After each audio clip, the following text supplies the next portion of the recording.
Olá, pessoas! Continuando aqui com as nossas aulas de história através do Siga por videoaulas. Eu sei que vocês não aguentam mais aula EAD, nem eu aguento, mas é isso ou todo mundo morrer infectado com coronavírus. Eu ainda prefiro permanecer vivo em casa do que morto na rua.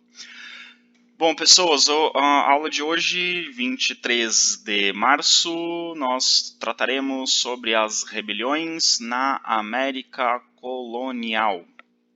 Então a gente vai falar das rebeliões contra a colonização, tanto em colônias espanholas quanto em colônias portuguesas, e a gente vai tratar também de uma colônia francesa, que é um caso muito especial, muito interessante, que é o Haiti. Então, esses são os nossos temas. A gente vai falar de revoltas, rebeliões, a gente vai falar de população se revoltando contra a dominação das metrópoles europeias, mas a gente ainda não vai falar de independências. Então, spoiler da aula de hoje, a não ser uma dessas rebeliões, todas as outras vão fracassar, vão ser reprimidas e não vão conquistar a independência. Então, qual delas que vai ter sucesso são cenas dos próximos minutos deste vídeo.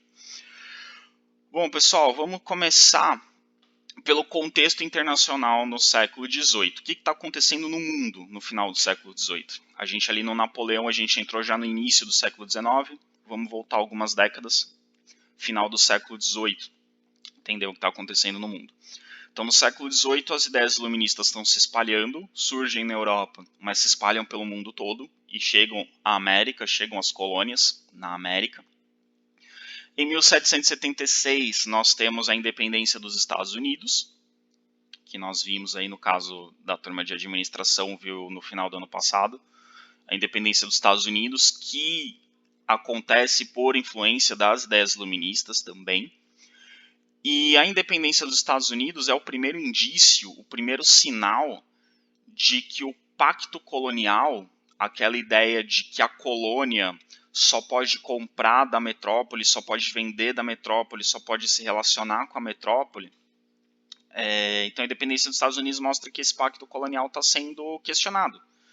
Que as pessoas já começam a ver o pacto colonial como algo contraditório em relação aos ideais de liberdade e representatividade do iluminismo. Porque eles pensam o seguinte, se os iluministas defendem lá na Europa que as pessoas têm que ser livres para vender seus produtos, para produzir, para estabelecer comércio com quem quiserem, por que aqui na América a gente só pode comprar e vender na metrópole? Se os ideais iluministas dizem que a população tem que participar, que o poder emana do povo, que os governos têm que representar a população, por que nós aqui na América não temos representantes no parlamento da coroa? Né? No caso das colônias britânicas, que acabaram se separando e formando os Estados Unidos, eles pensavam, a gente tem que ter representantes lá no parlamento inglês. As colônias espanholas pensavam, a gente tem que ter representantes no parlamento francês, no parlamento espanhol. Aqui no Brasil, algumas pessoas começaram a questionar, a gente precisa ter representantes no parlamento português. Então, o iluminismo começa a questionar o pacto colonial, começa a questionar a relação que as colônias têm com as metrópoles. Porque eles começam a dizer, muito bonito essa coisa de que todos são iguais perante a lei lá na Europa, mas aqui a gente é tratado de forma diferente. Então, no contexto internacional, o iluminismo começa a questionar as bases da sociedade do antigo regime. Então, dentro da Europa, isso é questionado, e nas colônias isso também é questionado. Né? A relação da colônia com a metrópole passa a ser vista como algo que não condiz com as ideias iluministas. Então, a gente começa a ter, na América, uma série de rebeliões. Algumas delas com grande participação popular, com camadas mais pobres da população. Algumas vão ter participação de grupos indígenas, algumas vão ter participação de escravos e ex-escravos, outras vão ter participação das elites coloniais. A primeira dessas rebeliões, a primeira e uma das mais importantes, é a rebelião de Tupac Amaru, que acontece no Peru. A colônia espanhola, que era o vice-reino do Peru, território que deu origem ao Peru, a um pedaço da Bolívia, a um pedaço da Colômbia, enfim, é um território que hoje equivale a alguns países da América do Sul, não apenas o Peru. A maior parte da população do Peru, do vice-reino do Peru, era composta por indígenas, a maioria deles descendentes dos Incas, e era composta por mestiços também, pessoas que eram filhas de pai indígena e mãe de ascendência europeia, ou pai de ascendência europeia e mãe indígena. Então, a maior parte da população era ou de índios ou de mestiços, o que faz com que a grande maioria da população tivesse alguma ligação com os indígenas, com os antepassados indígenas. Essa população estava muito insatisfeita com o governo espanhol, representado na figura do vice-rei do Peru, por conta dos trabalhos forçados. Ainda era empregado na colônia o sistema de trabalho da mita, que era um sistema de trabalho que os incas usavam e os espanhóis incorporaram, que era obrigar uma parte da população a trabalhar nas obras públicas e nas terras do rei.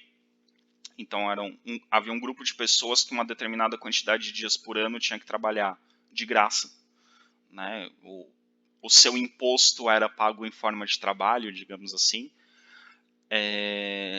Além disso, os impostos eram muito caros. Essa região do vice-reino do Peru é uma região era pelo menos uma região com uma imensa produção de ouro e prata. Era uma das regiões mais ricas da colônia, porque tinha uma produção muito grande de ouro e prata desde o início da colonização, diferente do que aconteceu no Brasil, que demorou muito tempo para o Brasil descobrir suas minas de ouro. Na região do Peru, as minas de ouro, assim que os espanhóis chegaram, eles já descobriram, já começaram a explorar. E ainda hoje a região do Peru é uma região de mineração muito importante, não mais de ouro e prata, porque isso praticamente acabou durante a colonização, mas ainda existem outros minérios muito importantes e é uma região que tem como uma das principais fontes de riqueza a mineração. Por ser uma região grande produtora de ouro e prata, os impostos eram muito altos, então a população sofria com impostos abusivos. E também sofria com a discriminação. Apesar da grande maioria da população ser indígena e mestiça, os cargos políticos só podiam ser ocupados por pessoas brancas, por pessoas de origem espanhola, e alguns cargos por pessoas nascidas na Espanha e que vinham para o Peru, ou alguns cargos menores podiam ser ocupados por pessoas descendentes de espanhóis nascidos na América, mas que não fossem mestiços. Então, mestiços e indígenas não podiam ocupar cargos administrativos dentro da colônia. Isso gerava grande insatisfação. Nesse contexto, surge o líder de origem indígena, o José Gabriel Tupac Amaru. Então, preste atenção que ele tem um nome meio espanhol, José Gabriel, e um nome indígena, Tupac Amaru. Ele era descendente dos imperadores incas, ele era mestiço. Por parte da família, ele era descendente dos imperadores incas. Então, dentro da população indígena, ele tinha um certo prestígio por ser descendente dos antigos imperadores. E também era uma pessoa muito instruída e era proprietário de terras. Então, ele não era parte da população indígena que era explorada. Ele era instruído, ele estudou, ele frequentou escolas, frequentou a universidade e era proprietário de terras, então ele tinha uma boa condição econômica. E ele utilizou esse prestígio que ele tinha, tanto junto à população indígena, quanto a sua condição cultural e econômica de homem instruído, que falava espanhol muito bem, que conhecia as leis, conhecia a arte, a cultura espanhola, e era também uma pessoa com posses, uma pessoa com riquezas, por ser um proprietário de terras. Ele iniciou um processo junto aos tribunais da colônia e, consequentemente, junto à justiça espanhola, pedindo o fim da mita. A mita, que é esse trabalho forçado. Então ele se colocou como uma espécie de representante da população indígena, uma espécie de advogado, e entrou com um processo nos tribunais pedindo o fim da mita. E ele foi veementemente ignorado pelas autoridades espanholas. O processo não foi adiante. Ele entrou com esse pedido, né, usando o seu conhecimento de leis. Ele entrou com esse pedido e esse pedido foi ignorado. Os promotores não levaram adiante, esse pedido não foi para frente, não chegou nem a ser julgado. Em resposta a essa... não foi nenhuma negativa, né, mas em resposta ao total desprezo que ele recebeu das autoridades espanholas, ele inicia uma rebelião contra a Espanha. E ele lidera um grupo de indígenas e mestiços, que eram a maioria da população do Peru, inicia uma rebelião contra o governo espanhol. Essa rebelião chegou a ter 50 mil pessoas participando e é considerado o maior levante indígena da América Espanhola. Durou de 1780 a 1781.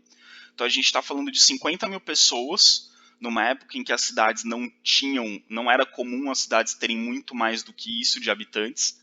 Então a gente está falando de 50 mil pessoas, indígenas e mestiços, lutando contra a dominação espanhola, tendo como principal motivação a mita, que é o trabalho forçado, os impostos abusivos e a discriminação social que sofriam.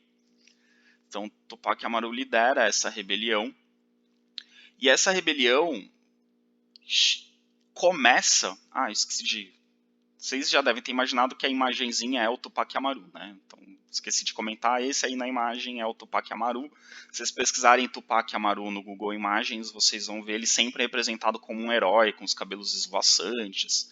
Enfim, esse é o Tupac Amaru. E nessa outra imagem é o Tupac Amaru.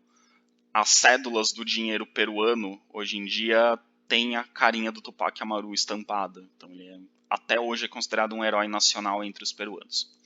Pois bem, voltando à rebelião.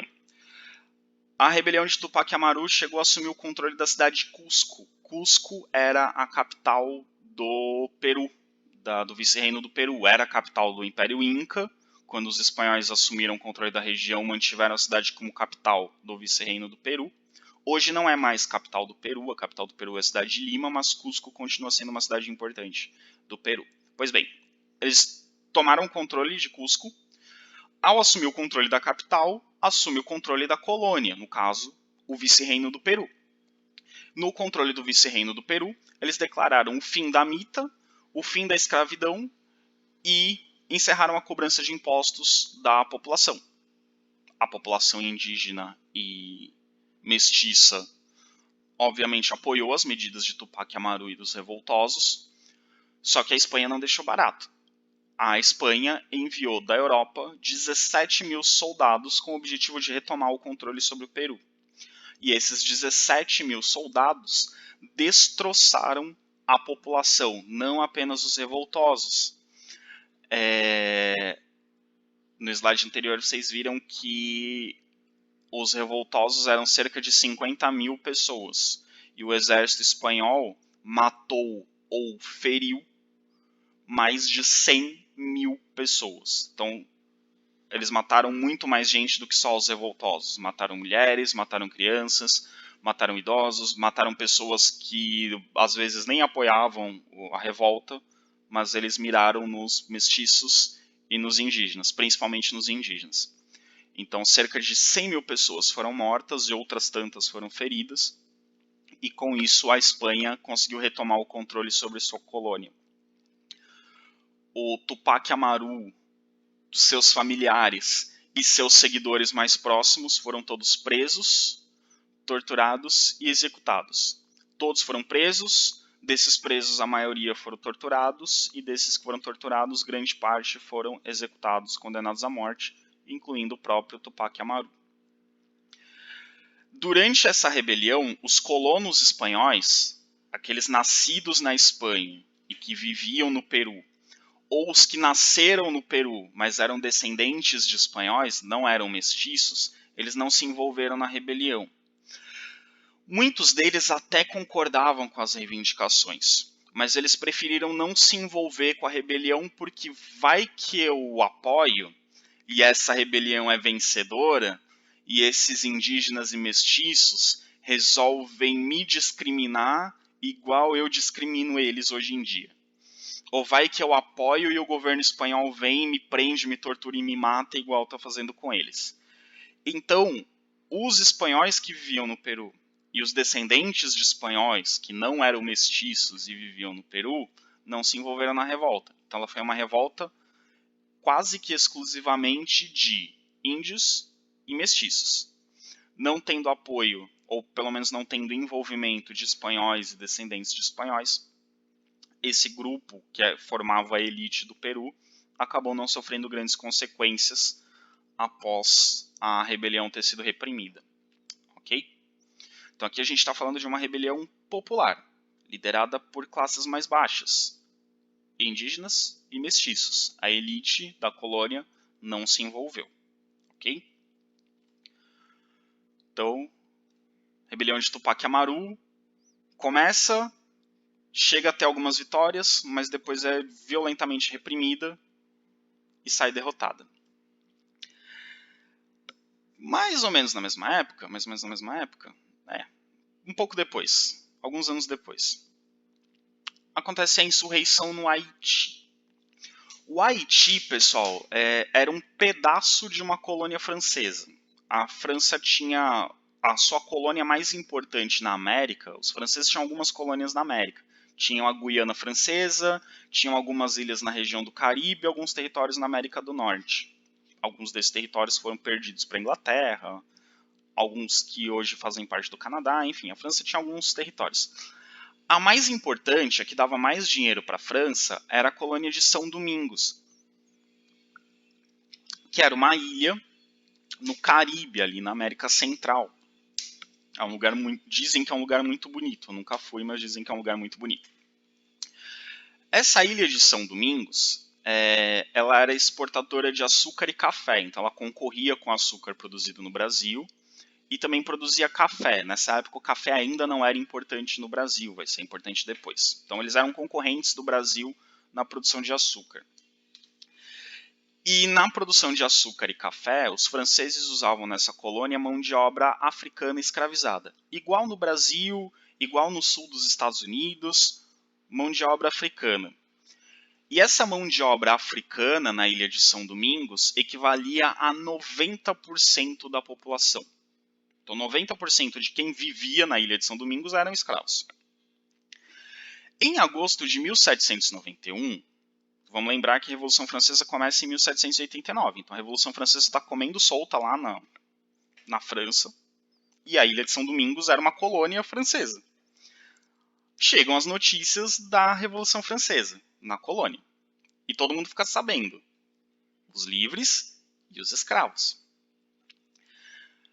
Quando os escravos ficam sabendo da Revolução Francesa, e que lá na França eles criaram uma coisa chamada Declaração dos Direitos do Homem e do Cidadão, que estabelece que todos os homens são iguais perante a lei e são livres de nascimento e têm direito a que sua liberdade seja preservada durante a vida, eles pensam o seguinte: peraí, se todo mundo é igual perante a lei, e se todo mundo nasce livre e tem o direito de permanecer livre, por que nós somos escravos? E quem está dizendo isso não são os ingleses, não são os portugueses, são os franceses, que são os nossos donos. Então lá na França eles dizem que todo mundo é igual e aqui a gente não é igual. Tá errado isso aí. Então essas ideias começam a se espalhar entre os escravos até que em agosto de 1791 eles fazem uma revolta. Os escravos se rebelam. E uma rebelião uma rebelião de escravos num lugar em que 90% da população é de escravos não é uma rebelião pequena. Então os escravos, nessa revolta de 1791, eles incendiaram lavouras inteiras, colocaram fogo na plantação de café, na plantação de cana-de-açúcar, incendiaram as residências dos brancos, dos colonos franceses que viviam lá, e declararam a abolição da escravidão. Eles tomaram o controle da ilha e aboliram a escravidão. Decretaram eles, por conta própria, que a escravidão na ilha de São Domingos estava extinta. Pois bem, após declarar o fim da escravidão, eles exigiram do governo francês que a Declaração dos Direitos do Homem e do Cidadão fosse aplicada na colônia, porque a Declaração dos Direitos do Homem e do Cidadão, a princípio, valia só dentro da França, não valia nas colônias. E eles falaram, vocês estão aí dizendo que todo mundo é igual perante a lei, a gente quer ser igual perante a lei também. A gente quer ser livre também. E aí qual foi a reação do governo francês? Aqui a gente ainda está no período da Assembleia Nacional, em que a Revolução Francesa ainda era liderada pelos girondinos, pela burguesia mais rica, que defendia voto censitário, que defendia que nem todo mundo tinha que participar da política. Não podemos esquecer esse detalhe do que está acontecendo na França. Reação do governo francês, reprimir a revolta de forma violenta, mandar tropas para a Ilha de São Domingos, reprimir a população e executar os líderes da revolta. Então, os líderes da revolta foram condenados à morte. O governo francês retoma o controle sobre a ilha, retoma o regime de escravidão e encerra a rebelião. Ok?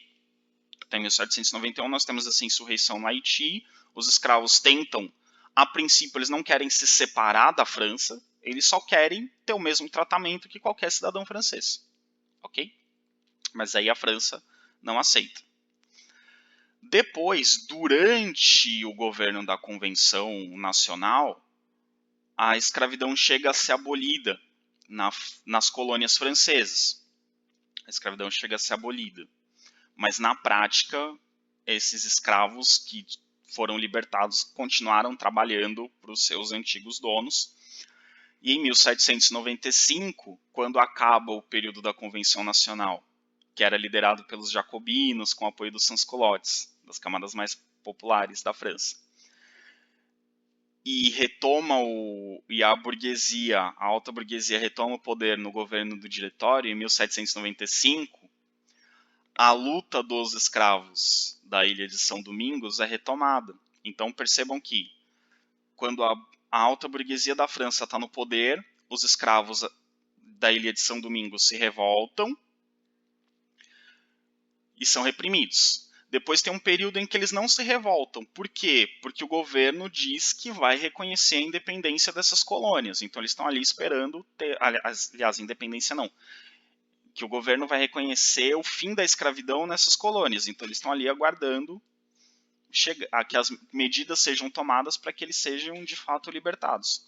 Só que em 1795, quando volta o governo do Diretório, anula as decisões da Convenção Nacional, a escravidão volta a valer nas colônias, os escravos das colônias voltam a se rebelar.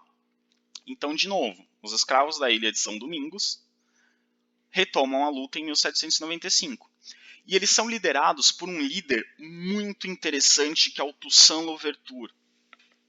Quem é o Toussaint Louverture? Ele é um ex-escravo, ele era um escravo liberto, que teve algum estudo. Então ele tinha uma certa cultura, dominava, falava muito bem o francês, falava de igual para igual com os colonos franceses, conhecia as leis, dominava as ideias, conhecia muito bem as ideias iluministas, era um estudioso, lia muito, mas ele estava do lado do seu povo, dos escravos, daqueles que continuavam sendo escravizados. Então ele lidera uma revolta, e com o apoio da população escrava, ele proclama a independência da parte ocidental da Ilha de São Domingos. Então, nessa parte ocidental da Ilha de São Domingos, forma-se a República do Haiti. Então, hoje, ali na ilha, onde era a Ilha de São Domingos, existem dois países. A gente divide essa ilha no meio. A parte ocidental da ilha é o Haiti. A parte oriental hoje é a República Dominicana, que é a República Dominicana, República de São Domingos. Antes era uma colônia só, que pertencia à França. Essa colônia se dividiu no meio, um pedaço dela proclamou a independência e formou a República do Haiti. Pois bem, proclamada a República do Haiti, eles estão lá, se consideraram separados da França. E estão lá se comportando como independentes. Nesse meio tempo, ali em 1799, Napoleão assume o governo da França e, comandados e sob a liderança de Napoleão, Napoleão que não queria perder as colônias francesas, ele manda tropas para o Haiti, a princípio dizendo que ele ia negociar com o Toussaint Louverture. Então ele manda tropas para tentar retomar o controle sobre o Haiti. E os comandantes dessas tropas conversam com o Toussaint Louverture, convencem o Toussaint Louverture a ir com eles para a França, dizendo que ele negociaria diretamente com Napoleão a independência do Haiti. Obviamente, Toussaint Louverture foi preso e morreu na prisão na França em 1813. Então o objetivo do Napoleão era tirar o líder da rebelião para enfraquecer a rebelião. Então Toussaint Louverture foi levado para a França e morreu na prisão. Porém, os escravos não aceitaram ser novamente dominados pela França. E em 1804 acontece uma nova revolução, uma nova rebelião. E essa rebelião, pessoal, foi uma das coisas mais violentas das quais nós temos notícia na história da humanidade. Os escravos do Haiti se juntaram e falaram: os franceses não querem reconhecer a nossa independência, então vamos exterminar os franceses que moram aqui. Então foi literalmente uma tentativa de acabar com a população branca dentro do Haiti. Os escravos pegaram facões, foices, o que eles tinham à disposição e saíram matando todas as pessoas brancas que eles encontravam. Em meio a essa rebelião absolutamente violenta e sangrenta, a França não viu outra alternativa senão reconhecer a independência do Haiti. Então Napoleão assina um decreto reconhecendo o Haiti como uma república independente e não mais sendo colônia da França. Com isso, pessoal, o Haiti se tornou a primeira república negra do mundo. Então é uma república em que a grande maioria da sua população é negra, de origem africana, e foi a primeira república negra. Foi também, pessoal, o único país da América que o seu processo de independência foi liderado por escravos. Nenhum outro país isso vai acontecer na América. E quando a gente for estudar os processos de independência, a gente vai ver que elas são lideradas por elites. E o único país do mundo que a sua independência foi liderada por escravos foi o Haiti. Claro que isso gerou medo em todos os países que usavam mão de obra escrava de origem africana, incluindo o Brasil. O mundo inteiro que tinha escravos africanos passou a ter medo, e vai que eles resolvem fazer a mesma coisa. Algumas cidades do Brasil, por exemplo, a cidade de Salvador, a cidade do Rio de Janeiro, nessa época, mais ou menos metade da população era de escravos. Eles começaram a pensar: se eles resolverem sair matando todo mundo, como é que a gente vai se defender? Então isso gerou um medo muito grande. E esse medo muito grande também vai fazer com que os castigos físicos contra escravos, a violência contra escravos, a tortura psicológica sobre os escravos aumente no Brasil, pelo medo desses escravos se inspirarem nos escravos do Haiti. Pois bem, como país independente, o Haiti tomou algumas medidas. Primeira e mais óbvia, acabou com o tráfico de escravos. Eles pararam de comprar escravos, obviamente. Segundo, eles impediram os brancos que sobraram no Haiti de ter qualquer propriedade. Então todas as propriedades só podiam pertencer a negros. Brancos não podiam ter propriedades. O objetivo deles com isso, incentivar esses brancos a irem embora do Haiti, porque esses brancos eram descendentes dos franceses que os escravizavam, e eles pensavam: se essa galera continuar aqui, vai que eles articulam um golpe para tentar retomar o Haiti e escravizar a gente de novo. Então eles falaram: brancos não podem ter propriedades, não estão satisfeitos com isso, vão embora. E eles também, uma medida muito interessante, eles declararam que todo afrodescendente, não importa onde tivesse nascido, todo afrodescendente teria direito à cidadania haitiana. Então, um descendente de africanos, um afrodescendente que nascesse no Brasil, se ele conseguisse fugir do Brasil, digamos, um escravo brasileiro, conseguisse fugir do Brasil e ir para o Haiti, ele seria cidadão haitiano. um escravo norte-americano, se conseguisse sair de lá e ir para o Haiti, ele seria considerado cidadão haitiano. Então, eles adotaram essa medida como uma forma de abraçar ou de agregar todos os negros que eram explorados ao redor do mundo. Então, todo negro, independente de onde tivesse nascido, fosse escravo, fosse liberto, tinha direito à cidadania haitiana e no Haiti ele seria considerado um homem livre, um cidadão com os mesmos direitos que qualquer outro. Então isso foi um ato político, uma espécie de declaração diante do mundo que eles estavam se posicionando como nação soberana, como país independente contra a escravidão. Ok?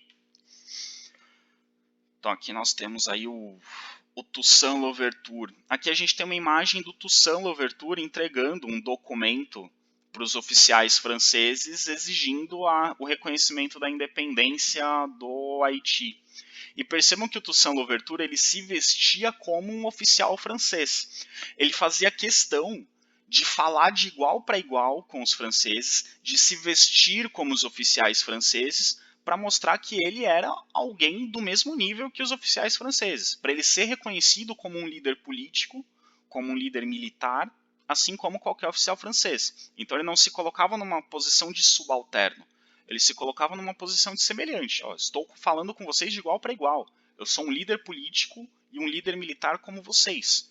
Então vocês têm que me ouvir como vocês ouvem qualquer outro líder, qualquer outro político. Então Toussaint Louverture tinha essa postura, né, de se valorizar, de não se deixar menosprezar pelos brancos, de não se deixar menosprezar pelos colonizadores.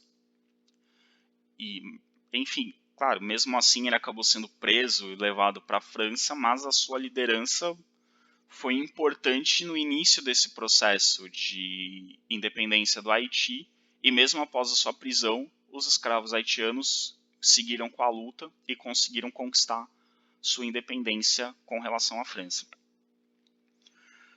E aqui é a rebelião de 1804. Então foi literalmente um massacre. Os escravos pegaram em armas e saíram matando todos os europeus, todos os brancos que eles encontravam, com o objetivo de forçar que a França declarasse a independência do Haiti, e conseguiram. Eles tomaram o controle sobre o Haiti e Napoleão reconheceu a independência da República do Haiti.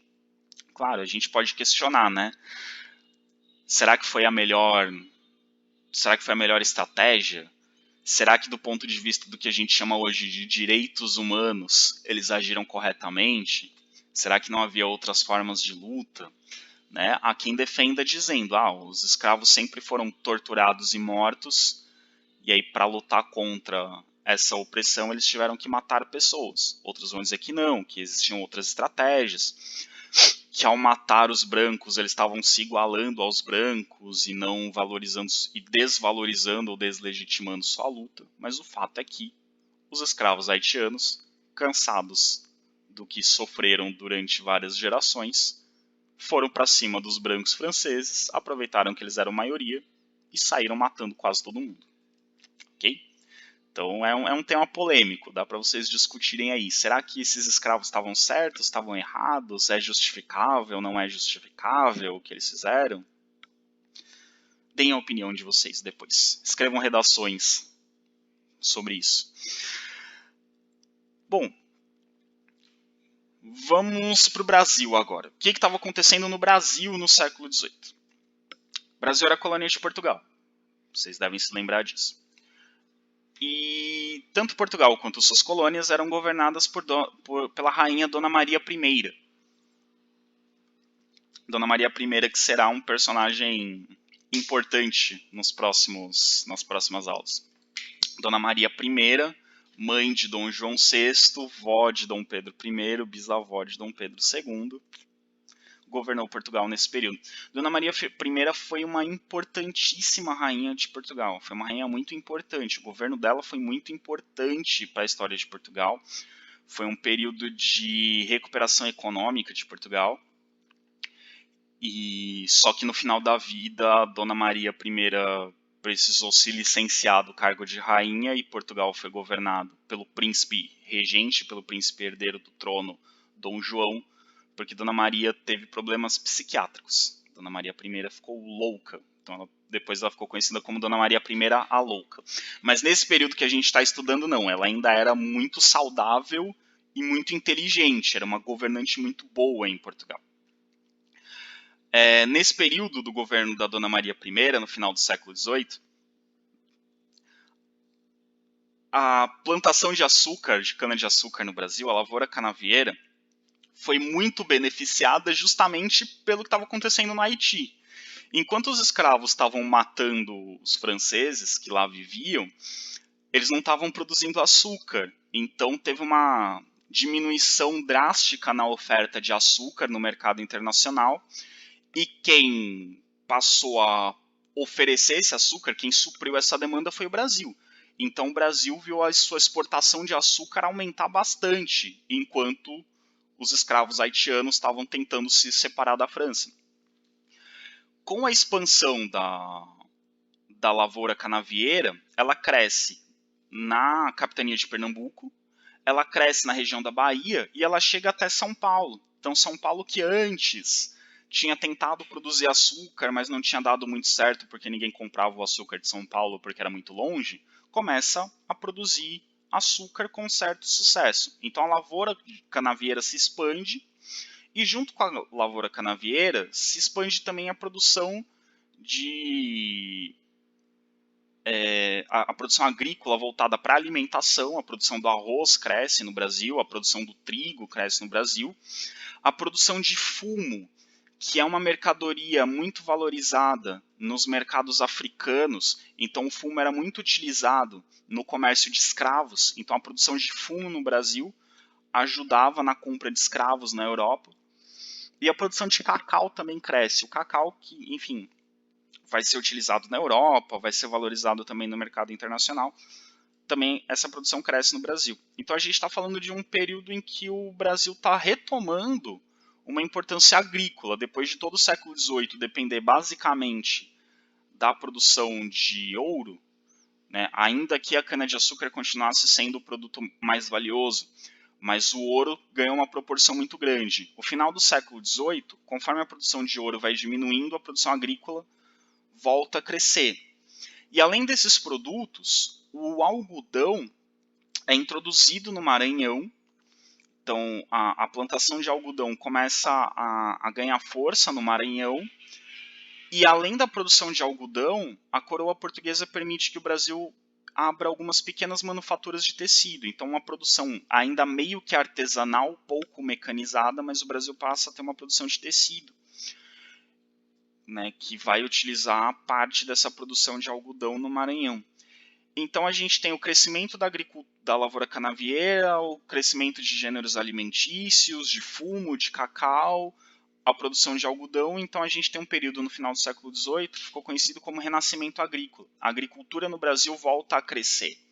Ela vinha diminuindo durante o período do ouro e ela volta a crescer no final do século XVIII, durante o governo aí de Dona Maria I. Então é um período que o Brasil volta a crescer e isso beneficia Portugal. Portugal tem um novo crescimento econômico. Portugal vai se recuperando de todos os problemas que teve ao longo do século XVIII.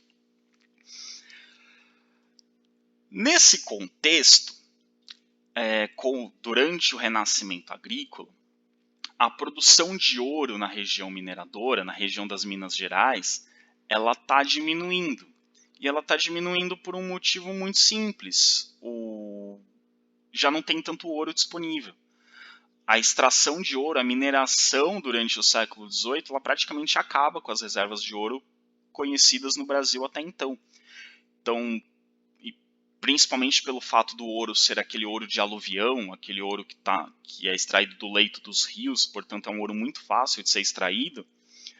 Como ele é muito fácil de ser extraído, ele acaba rápido. Então a produção de ouro no Brasil está cada vez menor. Só que Portugal não está nem aí com essa produção. Portugal continua cobrando o mesmo valor de impostos. Então tem menos produção de ouro, tem menos dinheiro para pagar imposto, só que o valor do imposto não diminui. Então esses impostos começam a atrasar, então você tem cada vez menos ouro disponível. Com menos ouro disponível, as pessoas têm menos dinheiro para pagar os impostos. Como elas têm menos dinheiro para pagar os impostos, elas atrasam os impostos, elas não pagam os impostos nas datas corretas. E aí o governo de Portugal começa a ameaçar realizar a derrama. O que é a derrama? É a cobrança forçada de impostos. O governo manda soldados nas casas das pessoas dizer, paga o imposto. A pessoa fala, não tenho dinheiro para pagar o imposto. Então tá bom, dá licença. O soldado entra na casa da pessoa, pega os objetos de valor que ele acha que equivalem ao valor do imposto que a pessoa está devendo e leva embora. Então, assim, é uma cobrança forçada. O governo pode entrar na sua casa, pegar os seus bens para cobrar o imposto. Obviamente, a população de Minas Gerais fica muito descontente. Fala, peraí, a gente não está pagando imposto porque a gente não quer, porque a gente é desonesto, porque a gente é sonegador. A gente não está pagando imposto porque a gente não tem dinheiro para pagar imposto. E aí o governo quer vir na minha casa, pegar os meus objetos de valor para cobrar um imposto que eu não tenho condição de pagar? Tá errado isso. Então a gente tem um contexto aí, na região de Minas Gerais, em que a população está insatisfeita. Essa insatisfação vai levar a um evento muito famoso na história do Brasil, que é a Conjuração Mineira, também conhecida como Inconfidência Mineira. Conjuração quer dizer uma conspiração, um grupo de pessoas que se junta para fazer uma determinada coisa. E inconfidência quer dizer traição. Obviamente, vocês devem imaginar que quem chamava de Inconfidência Mineira era a Rainha de Portugal, porque ela considerava essa rebelião uma traição. Então os portugueses chamavam de inconfidência. Já os colonos chamavam esse fato de conjuração, porque os colonos eram a favor dessa revolta. Então para eles era uma conspiração contra o governo de Portugal, não era uma traição. Então o evento é chamado de Conjuração Mineira ou de Inconfidência Mineira, dependendo do ponto de vista. Se você considera que eles são traidores, é inconfidência. Se você considera que eles estão se rebelando contra um inimigo externo, aí é uma conjuração, ok? Então, por isso o nome. Tem gente que chama de conjuração, tem gente que chama de inconfidência. Os livros hoje em dia preferem chamar de conjuração, porque nós estamos falando aqui do Brasil. Já em Portugal, eles preferem chamar de inconfidência, porque é uma traição contra os portugueses. Enfim. Depois vocês escolhem o nome que vocês preferem, conjuração ou inconfidência, mas vocês têm que saber que os dois nomes se referem à mesma coisa e é importante saber o significado de conjuração e o significado de inconfidência, porque às vezes cai uma pergunta de Enem assim, o que quer dizer inconfidência ou o que quer dizer conjuração? Quer dizer, a pergunta não é exatamente assim, mas pode perguntar por que uns chamam de conjuração e por que outros chamam de inconfidência. Pois bem, esse movimento, que ficou conhecido como Conjuração ou Inconfidência Mineira, ele vai ter entre suas bases as ideias iluministas que circulavam em Minas Gerais. Por que tinha ideias iluministas circulando em Minas Gerais? Nas colônias portuguesas não existiam universidades. Então os filhos das elites das colônias aqui do Brasil iam estudar na Europa, ou em universidades portuguesas, ou em universidades, principalmente em universidades portuguesas, mas não só. Alguns iam estudar na França, outros iam estudar na Inglaterra, e assim por diante. E nessas universidades estavam circulando as ideias iluministas. Então muitos filhos das elites daqui do Brasil iam estudar na Europa e voltavam, entre aspas, contaminados por essas ideias. Então, assim como o coronavírus, as ideias também se espalham quando as pessoas viajam. Então, a Conjuração Mineira foi muito influenciada pelas ideias iluministas. Percebam também o seguinte, tem muita gente que fala assim, a Conjuração Mineira foi influenciada pela Revolução Francesa. Não. A Conjuração Mineira e a Revolução Francesa aconteceram no mesmo ano, então não deu tempo da Revolução Francesa influenciar a Conjuração Mineira. Elas aconteceram mais ou menos ao mesmo tempo. O que influenciou sim a Conjuração Mineira foi o Iluminismo. Então, as mesmas ideias que influenciaram a Revolução Francesa e influenciaram a Conjuração Mineira, ok? Então, esses filhos da elite que iam estudar na Europa voltavam para o Brasil com essas ideias e espalhavam essas ideias nas colônias. Na região mineradora, essas ideias se difundiram muito, mas não só lá, em outras regiões da colônia também. No Nordeste, essas ideias se espalharam, no Sudeste, essas ideias se espalharam, mas o primeiro lugar em que elas vão ter efeito é no centro da colônia, na região mineradora. Além das ideias iluministas, aí sim, um fato que vai influenciar, que vai inspirar a Conjuração Mineira é a independência dos Estados Unidos.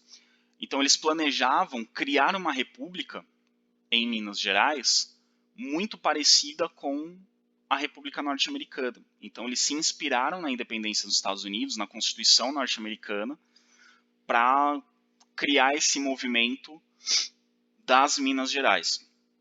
Esse movimento, pessoal, da Conjuração Mineira, ele foi um dos primeiros movimentos do Brasil a lutar por independência. Mas nós não podemos dizer que eles queriam a independência do Brasil. Eles não estavam pensando na independência do Brasil inteiro. Eles estavam pensando na independência de Minas Gerais. Eles queriam separar Minas Gerais de Portugal, não o resto do Brasil. Eles estão pensando só na região deles ali, não estão pensando no Brasil inteiro. Ok? Então, esse grupo com ideias iluministas e inspirado pela independência dos Estados Unidos, chegou até a criar uma bandeira para o que seria essa República de Minas Gerais, que se tornaria independente de Portugal. Essa bandeira é essa que está aí do lado de vocês, uma bandeira com fundo branco, tinha um triângulo verde e a frase em latim Libertas Quesera Tamen, que quer dizer liberdade ainda que tardia, né? Ou seja, liberdade ainda que ela tenha demorado, a gente vai conquistar a liberdade. Essa bandeira inspirou a atual bandeira do estado de Minas Gerais, que é basicamente essa, só que o triângulo, ao invés de ser verde, ele é vermelho. A bandeira do estado de Minas Gerais é essa, só troca o verde pelo vermelho. Pois bem, em 1789, mesmo ano da Revolução Francesa, um grupo de intelectuais da cidade de Vila Rica, que era a cidade mais importante da região mineradora, a cidade mais rica, por isso Vila Rica, que hoje se chama Ouro Preto, é uma cidade histórica de Minas Gerais, ela trocou de nome. Esse grupo de intelectuais então planeja a independência de Minas Gerais. Eles articulam um plano em que eles iniciariam uma rebelião e o resultado dessa rebelião seria separar Minas Gerais de Portugal. Então esse novo país, a República de Minas Gerais, seria um país republicano, imitando os Estados Unidos. Seria um país com livre comércio, ideia iluminista, o liberalismo econômico do Adam Smith, e um país com leis próprias, leis inspiradas nas ideias iluministas. Então eles queriam fazer uma república com ideia inspirada no iluminismo aqui na América do Sul. Só que, de novo, eles queriam separar Minas Gerais. Eles não estão pensando no Brasil inteiro, só em Minas Gerais. Ok? Pois bem, alguns dos principais nomes que participaram da Conjuração Mineira. Reparem que a maioria desses principais nomes são pessoas da elite da sociedade mineira. São advogados, são pessoas ligadas ao exército, são comerciantes, são proprietários. A maioria deles são pessoas das camadas mais altas da sociedade, da classe média ou das camadas mais altas. Então a gente tem entre esses nomes, alguns nomes que talvez vocês já tenham ouvido falar em aulas de literatura, como Tomás Antônio Gonzaga, que era um jurista, ele era formado em Direito e também poeta, ele ficou mais conhecido como poeta. Cláudio Manuel da Costa, que ficou mais conhecido como poeta, mas também era advogado e fazendeiro, então ele fazia parte de uma elite. Alvarenga Peixoto era um advogado. José Álvares Maciel, um engenheiro. José da Silva Rolim era um padre. Então a gente tem pessoas aí ligadas a grupos que estudam, né, que frequentaram universidades, engenheiros, juristas, advogados, padres, são pessoas de estudo, que portanto pertencem a uma elite da sociedade. Também temos o Francisco de Paula Freire de Andrade, que era um tenente-coronel do exército, então era uma pessoa que tinha um cargo alto dentro do exército português. na colônia. E também entre essas pessoas havia pessoas de condições mais humildes, uma pequena burguesia e até algumas pessoas mais pobres, ex-escravos, pequenos comerciantes, mas esses não eram os principais líderes. Só que entre eles, entre esses mais humildes que pertenceram à Conjuração Mineira, a gente vai destacar a figura do Joaquim José da Silva Xavier, que era um alferes do exército. Alferes é um soldado de baixa patente, é um dos cargos mais baixos do exército. E como alferes, ele tinha um salário muito baixo, então ele fazia outras coisas da vida para sobreviver. Entre elas, ele fazia pequenos procedimentos cirúrgicos, como, por exemplo, arrancar o dente de uma pessoa que estava com o dente cariado. Por isso ele era conhecido pelo apelido de Tiradentes. Então ele além de ser alferes, ele fazia também outros bicos, digamos assim, na sociedade. Mas percebam que o Tiradentes, ao contrário do que dizem, ele não é uma das principais lideranças. Se a gente parar para pensar um pouquinho, as principais lideranças vão ser as pessoas que trouxeram as ideias iluministas da Europa, ou seja, aqueles que estudaram em universidades. Não vai ser um simples soldado que ficou sabendo dessas ideias iluministas de ouvir falar. Então, os principais líderes são da elite da sociedade mineira, não são das pequenas camadas. Mas por que Tiradentes vai ser o símbolo, o herói da Inconfidência ou da Conjuração Mineira? Cenas dos próximos slides, tenham paciência. Pois bem, os revoltosos, né, os conspiradores, os conjuradores ou inconfidentes, do ponto de vista dos portugueses, fizeram o seguinte plano. Vamos fazer o seguinte. O dia que o governador das Minas Gerais decretar a derrama, a população inteira vai estar enfurecida. Vai estar todo mundo com raiva do governo. Então a gente combina a rebelião para o dia da derrama.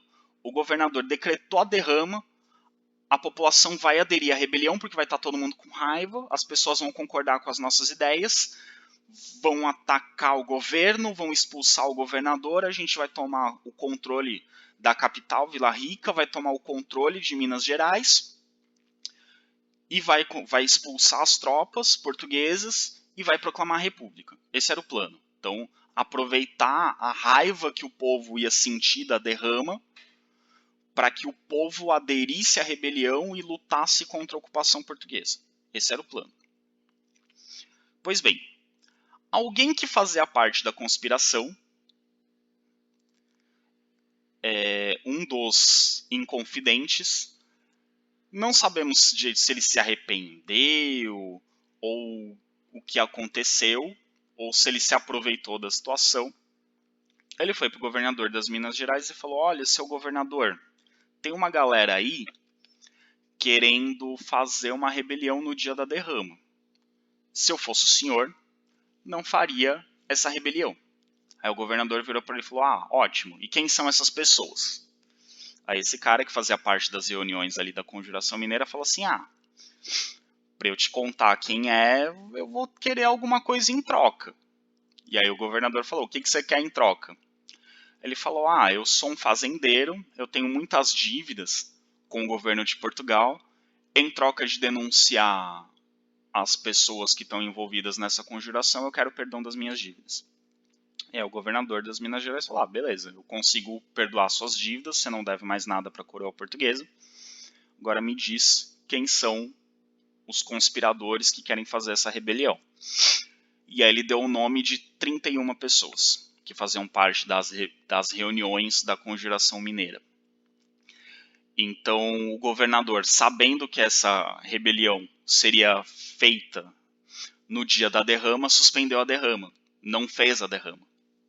E aí o movimento não aconteceu. E aí logo após suspender a derrama, ele mandou soldados na casa desses 31 homens que foram denunciados e mandou prender todos eles. E todos eles foram presos, acusados de inconfidência. Inconfidência é o crime de deslealdade à coroa. E deslealdade à coroa é um crime muito grave.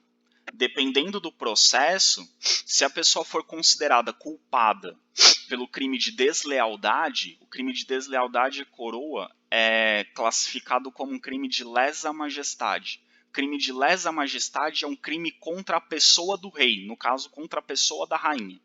O crime mais grave que pode acontecer numa monarquia é o crime de lesa majestade. E ele é tão grave que ele só pode ser pago com a pena de morte. Então a gente está falando de 31 pessoas acusadas de um crime muito grave, que é o crime de traição à rainha. Traição à rainha, só pena de morte. Ok? O que acontece? Dos 31 que foram presos, escolheram ou um se prontificou, e a gente vai discutir isso daqui a pouco. Uma pessoa assumiu toda a responsabilidade pelo evento. Falou, não, eu sou o líder, os outros só me seguiram. Quem foi essa pessoa que assumiu toda a responsabilidade pelo movimento? Tiradentes. Então, Tiradentes, ele foi o único condenado à morte porque ele falou, não, eu sou o líder, os outros só me seguiram. Então, eu sou o líder, então eu que respondo por isso. Então, como ele foi considerado o único líder, ele foi condenado à morte por enforcamento e a sua pena foi executada no dia 21 de abril de 1792. Por isso que o dia 21 de abril é o dia de Tiradentes, feriado nacional, para comemorar a memória, ou para relembrar a memória desse que é considerado um herói da independência do Brasil, um dos primeiros a dar sua vida pela liberdade dos brasileiros. Depois a gente vai discutir o que isso significa. Fora o Tiradentes, os outros receberam... Então, Tiradentes foi o único que foi morto, que foi condenado à morte. Os outros receberam penas mais graves ou mais leves, dependendo da sua participação no movimento ou, prestem bem atenção nisso, da sua condição social. Certo? A condição social interfere no tamanho da pena. Então, vamos lá. Desses 18, dos 31 que foram presos, 18 foram exilados na África. Então, eles foram expulsos do Brasil e levados para colônias africanas. Então, é a pena de degredo. Você tem que sair da sua terra e viver em outro lugar. Então, eles não podiam mais viver no Brasil, foram viver em colônias portuguesas na África. Eles viveram em prisões na África? Não. Viveram como pessoas comuns, só que longe do Brasil. Outros 6 foram absolvidos por falta de provas. Então, o processo não encontrou provas de que eles ajudaram na conspiração. Então eles foram absolvidos. Não sabemos se esses 6 realmente não tinham provas que os condenassem, ou se os advogados deles eram muito bons, ou se simplesmente por serem pessoas da elite, o juiz falou, não tem prova, liberta. Cláudio Manuel da Costa, que era poeta e jurista, morreu na prisão. Só que não sabemos exatamente a causa da morte dele. Quem morre na prisão nessa época, a causa da morte é morte na prisão. Não dá para saber se ele morreu de doença, se ele morreu de fome, mas provavelmente, no caso dele, ele foi morto durante a tortura. Vamos lembrar que nessa época a tortura era um procedimento comum nos interrogatórios. Não era algo que só a Inquisição fazia, que a Igreja Católica fazia. Todos os governos, todos os reinos usavam a tortura para interrogar os prisioneiros. E o Cláudio Manuel da Costa provavelmente morreu em decorrência de tortura. E os padres que se envolveram na Inconfidência Mineira receberam julgamento secreto. Então a gente não sabe qual foi a pena se eles foram condenados, se foram condenados, qual foi a pena que eles receberam. O julgamento era secreto por conta de acordos da coroa portuguesa com a Igreja Católica, então a gente não sabe qual foi a punição que eles receberam, o que aconteceu com esses padres. Certo? Então, o único condenado à morte foi o Tiradentes. Por que o Tiradentes? Se eu falei para vocês no slide anterior que Tiradentes não era um líder. Por questões óbvias, os líderes são os que foram estudar na Europa e trouxeram essas ideias. O Tiradentes ele aderiu ao movimento, mas ele não era propriamente uma liderança. Pode até ser que ele fosse um dos líderes, mas com certeza ele não era o único líder ou o principal líder. Por que ele foi considerado o único líder? Bom, para entender isso, a gente vai agora entrar numa parte da aula que eu vou ensinar para vocês uma coisa muito perigosa. Eu vou ensinar vocês a construir um herói, ou a construir um mito. Então, é uma informação muito perigosa porque vocês podem usar isso para o bem, que é para desconstruir a imagem de falsos heróis, que são colocados aí todos os dias na mídia, para que nós veneremos. Ou também vocês podem usar para o mal, que é criar heróis para convencer as pessoas a seguir essas pessoas. Então eu vou ensinar para vocês, imaginando que vocês vão usar para o bem. Se vocês usarem para o mal, problema de vocês, Deus está vendo. Então, como construir um herói? E Tiradentes é um grande exemplo de como a gente constrói um herói. Primeiro vamos falar um pouco sobre o Tiradentes. Tiradentes, como eu já disse para vocês, ele era um alferes do exército, é um militar de baixa patente, é um soldado raso, é um soldado sem grandes responsabilidades, não tinha um grande poder, um grande cargo dentro do exército. Além de alferes do exército, para complementar a sua renda, ele exercia outras profissões, e é dessas outras profissões que vem o apelido de Tiradentes. Ele, entre outras coisas, né, ele não era exatamente um dentista, mas pessoas que estavam com dor de dente, ele pegava lá um alicate e arrancava o dente da pessoa, para a pessoa parar de sentir dor. Ele foi identificado como líder do movimento da Conjuração Mineira, e por ser identificado como líder, ele foi condenado à morte. E a sua pena de morte foi executada no Rio de Janeiro, na capital da colônia, em praça pública, para que todo mundo visse, para servir de exemplo, porque foi um crime de lesa majestade, então é um crime muito grave, e para que todo mundo visse o que acontece com os traidores da rainha, para que ninguém queira fazer igual.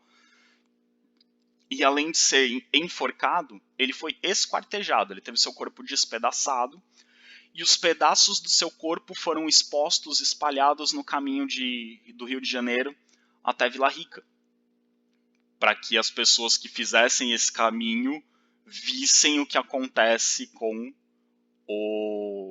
quem trai a rainha. Então, esquartejar e espalhar os pedaços tem um efeito também simbólico de humilhação. Então, a maior humilhação que alguém pode sofrer é ser morto e esquartejado. Que aí, quando você é morto e esquartejado, tem os pedaços do seu corpo espalhados, ao invés de você ter um sepultamento digno, uma sepultura, um enterro, um velório, é como se o governo estivesse dizendo que você é alguém desprezível, alguém que não merece ser lembrado.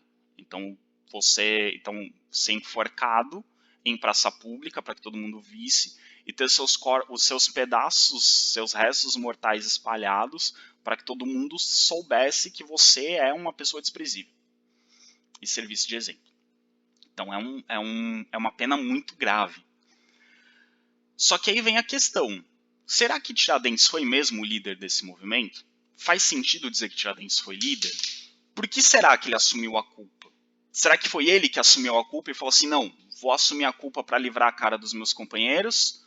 Ou será que escolheram ele de bode expiatório porque os outros líderes eram poderosos e ele era um alferes sem grande importância? É o que a gente vai discutir agora. Então, o que o Tiradentes fez? Bom, então estamos falando aqui da construção do herói. Então, a gente sabe, né, voltando à questão aqui se o Tiradentes foi líder, nós sabemos, através das pesquisas históricas, que Tiradentes com certeza não era o principal líder. Como eu disse para vocês, faz mais sentido imaginar que quem trouxe as ideias da Europa fosse a liderança, e não foi Tiradentes que trouxe essas ideias da Europa. Segundo, faz mais sentido acreditar que as elites liderassem o movimento, porque quem faz parte da elite tem mais tempo para fazer essas reuniões, porque tem escravos trabalhando para si. O Tiradentes participava das reuniões, mas ele não tinha esse tempo para liderar e bolar estratégias, porque ele tinha que exercer outras profissões. E outra coisa, alguém das camadas mais baixas da sociedade dificilmente conseguiria exercer uma liderança sobre pessoas da elite. As pessoas da elite não aceitariam muito a liderança de alguém de uma camada inferior. Então a gente sabe com certeza que Tiradentes não era a principal liderança. Pode até ser que ele tenha sido uma das lideranças, mas a principal e única liderança, com certeza, ele não foi. Ok? Então, por que ele foi o único morto? Por que ele foi o único morto? Vamos avançar aí nessas etapas da construção do herói. Uma das hipóteses de por que ele foi o único morto é porque ele pode ter sido o cara que, por ser muito bondoso e muito heróico, virou para o governo português e falou: não, eu sou o único líder, os outros só me seguiram. Então ele se entregou como único líder para salvar a vida dos seus companheiros. Ou então, na hora de julgar todo mundo, quem estava julgando falou: pera, se eu mandar matar esse cara aqui, que é fazendeiro, isso vai me gerar um problema. Se eu mandar matar esse cara aqui que é engenheiro, se eu mandar matar esse cara aqui que é padre, então vai ter um problema muito grande. Então vamos matar só aquele ali que é alferes? Mata só ele. Diz que ele que foi o líder, mata só ele. Aí a gente resolve o problema, diz que matou a maior liderança e tá tudo resolvido. Já põe medo em quem mais quiser trair a coroa e mata alguém que não vai causar muito problema pra gente. Essa é uma outra hipótese. Também tem a hipótese dos outros conjuradores terem combinado entre eles. Vamos escolher alguém de bode expiatório pra gente não morrer? Vamos. Quem? Ah, quem tem mais cara de tonto? Tiradentes. Então, no depoimento, todos nós vamos dizer que o Tiradentes que era o líder. Também pode ter acontecido isso. Né? Enfim, tem várias possibilidades de por que o Tiradentes foi escolhido o líder. Mas o mais provável é que tenha sido uma decisão de quem estava julgando. Para não se indispor com as elites da região mineradora, decidiram não condenar à morte ninguém da elite. Escolheram alguém entre os que pertencem às camadas mais baixas e que teve alguma participação no movimento para ser o líder, para representar a condenação a esse movimento. Mas vamos lá. Como que a gente constrói um herói? Tem algumas etapas para a gente construir um herói e a gente vai discutir um pouco se o Tiradentes passou por essas etapas. E depois vocês podem usar essas etapas para analisar outros heróis da sociedade brasileira, se eles foram construídos dessa forma. Primeiro, você tem que identificar o seu herói com uma causa. No caso do Tiradentes, isso está bem claro. A figura do Tiradentes é identificada com a causa da independência do Brasil, ou da liberdade do Brasil. Mas também vamos prestar atenção que o Tiradentes ele só se torna um símbolo, um herói nacional, depois da proclamação da República. Durante o período imperial, Tiradentes não é considerado herói. Ele ainda é considerado um traidor. Isso tem a ver com o fato de que o primeiro imperador do Brasil era neto de Dona Maria I. Então pegaria muito mal escolher como herói da independência alguém que traiu a avó do imperador. Então, só depois da proclamação da República que o Tiradentes vai se transformar num herói nacional. Mas ele é identificado com a causa da liberdade, da defesa da nação brasileira. Segundo, associe a imagem do herói a algum símbolo de forte apelo. Se você conseguir convencer as pessoas de que esse herói é muito parecido com outro personagem que todo mundo admira, fica muito fácil transferir a admiração desse outro personagem para esse herói que você está construindo. Isso vai ficar mais claro nas imagens que a gente vai analisar. Terceiro, mostra que seu herói tinha muitas virtudes, de preferência que não tinha defeitos. Então, Tiradentes, vão contar a história do Tiradentes como Tiradentes sendo corajoso, forte, inteligente, destemido, um homem batalhador que tinha várias profissões, que lutava para sobreviver e que mesmo assim se dedicou à luta contra a opressão e a exploração portuguesa e sacrificou sua vida pelo Brasil. Olha como Tiradentes é um cara bom. Então você tem que mostrar que o seu herói tem muitas virtudes, que ele tem muitas qualidades. Se de quebra você mostrar que ele não tem defeito, melhor ainda. Então, se o seu herói for tipo um santo que só faz coisas boas e não faz coisas ruins, todo mundo vai amar o seu herói. E por último, mostre que seu herói é capaz de morrer pelo que acreditava. Todo herói tem que ser capaz de morrer. E se ele morrer de verdade, melhor ainda.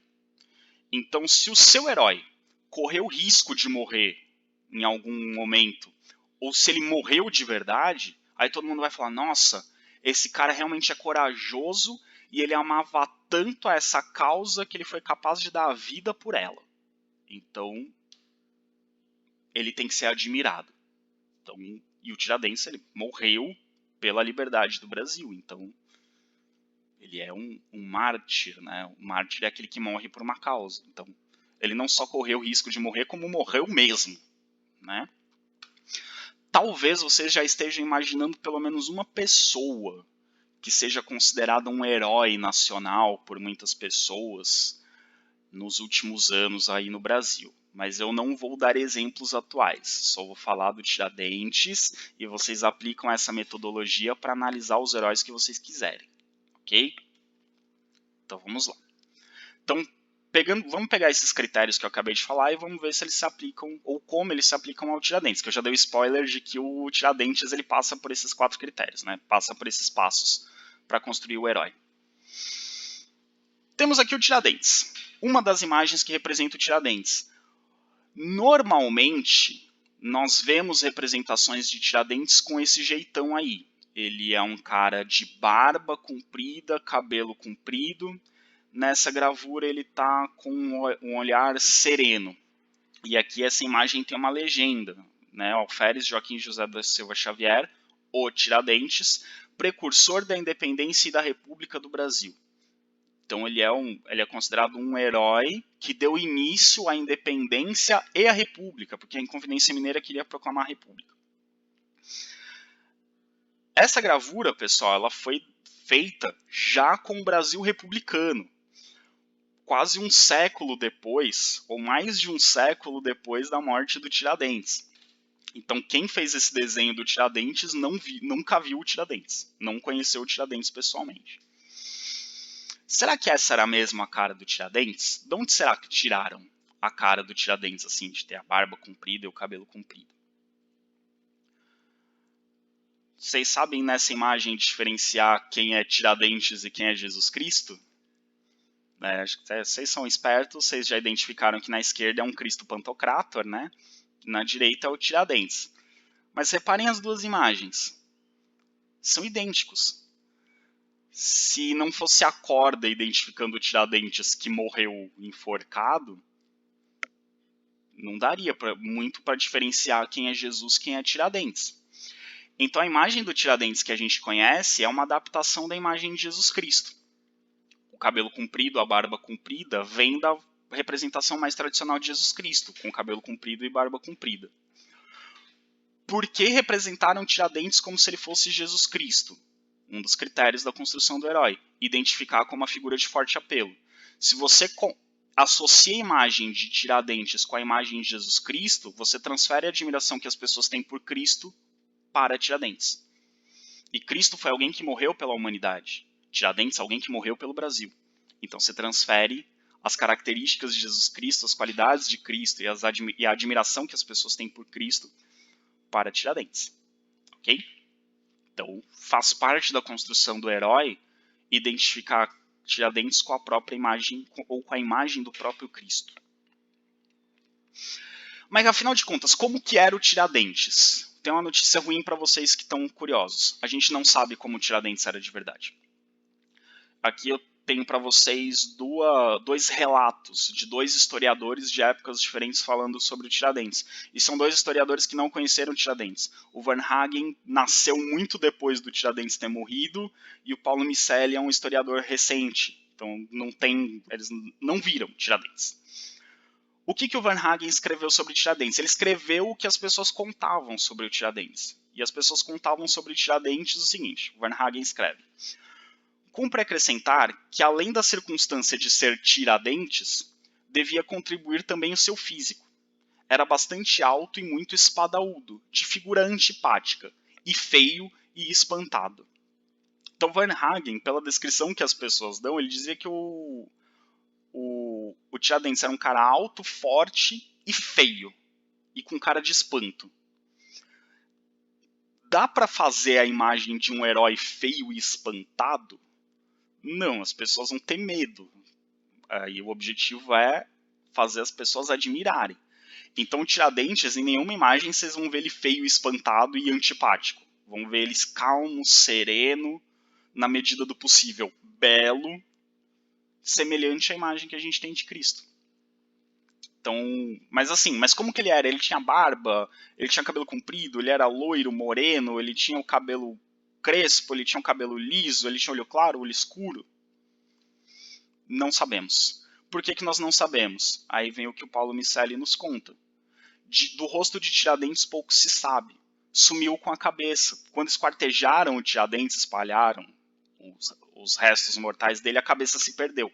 Então, como era o rosto de Tiradentes, a gente não tem vestígio, a gente não tem relato.